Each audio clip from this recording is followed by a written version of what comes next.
तुम्हारा साथ छूट गया तो माही, लेकिन याद रखना कोई बात नहीं है जैसे तुम्हें लग रहा है। मुझसे कॉम्प्रोमाइजेस करने पड़ेंगे मेरे लिए। मुझे ऐसा लगता है कि तुम मुझसे प्यार ही नहीं करती जरा। आपसे एक बात कर, मैं जानता हूँ कि इस वक्त घर के हालात बहुत अपना प्रॉमिस याद है ना कि आपने कहा था हम अलग घर में शिफ्ट। पहले मैंने सोचा कि फिलहाल ये बात आप लोगों से नहीं करता।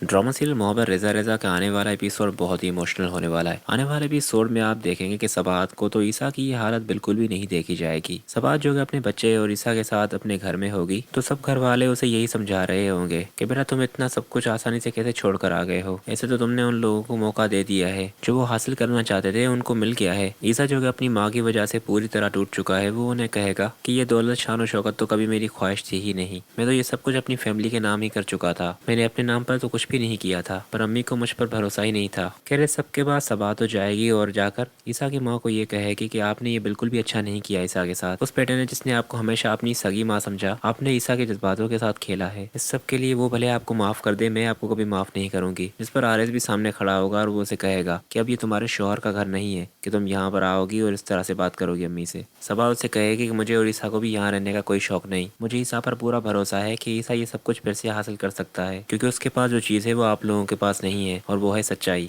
आप लोगों के पास ये दौलत वगैरह तो सब चीज़ें आ गई है पर सुकून नहीं होगा, क्योंकि ईसा ने ईमानदारी और सच्चाई से इस कारोबार को आगे बढ़ाया था और आपने उसे धोखा देकर धोखेबाजी से ये सब कुछ हासिल किया है। ज़्यादा देर तक ये सब कुछ आपके पास भी नहीं रुकेगा। फिर सबात तो ये सारी बातें कहकर चली जाएगी और इन बातों में से एक बात तो सच यही होगी कि ईसा की माँ जो कि आज इतनी खुश है कि वो इस सारी जायदाद की अकेली वारिस है, उसे तो धचका तब लगेगा जब आरएस उसके सामने असलियत खोलेगा कि ये सब कारोबार आपका नहीं बल्कि मेरा है। आपने खुद साइन करवाए थे ईसा से और उसमें साफ साफ लिखा था कि ये सारी जायदाद मेरे नाम पर है। क्या कहा था आपने मुझे कि कोई भी चीज़ मेरे नाम पर नहीं करेंगी, मुझे मालूम था आप यही करेंगी, इसीलिए मैंने पहले से ही सब कुछ अपने नाम पर करवा दिया। आरएस की माँ उसे कहेगी कि तुम मेरे साथ ये सब कुछ नहीं कर सकते, हम दोनों ने ये सब कुछ मिलकर प्लान किया था और तुमने मुझे ही धोखा दे दिया। जिस पर आरएस उसे कहेगा कि धोखा धोखा तो आपने दिया है ईसा को। ईसा ने भले हमारे नाम पर कोई भी चीज़ नहीं की थी, पर ईसा ने आपका तो इतना ख्याल किया, इतनी इज्जत दी। आप जब उसके साथ इतना सब कुछ कर सकती हैं तो मेरे साथ क्यों नहीं कर सकती। उसके बाद नेक्स्ट सीन में आप देखेंगे कि सबात को जब सरमद ये बता रहा होगा कि आंटी के साथ आरएस ने भी धोखा किया है, वो जो जायदाद उन्होंने धोखे से ईसा से अपने नाम पर करवाई थी वो दरअसल में आरएस ने अपने नाम पर करवाई थी आंटी के जरिए। और फिर जब ये सारी बात सबात जाकर ईसा से करेगी तो ईसा तो यहाँ पर भी बहुत इमोशनल हो जाएगा कि फिर अब अम्मी का क्या होगा। आरएस पर मुझे बिल्कुल ही भरोसा नहीं है, यानी कि यहाँ पर भी ईसा को उनका ख्याल होगा। जिस पर सबात उसे कहेगी कि आंटी ने इतना सब कुछ किया आपके साथ, आप अभी उनके ही बारे में सोच रहे हैं। जिस पर वो उसे कहेगा कि उन्होंने भले मेरे साथ जो कुछ भी किया पर मैंने तो उन्हें हमेशा अपनी सगी माँ से भी ज्यादा समझा था।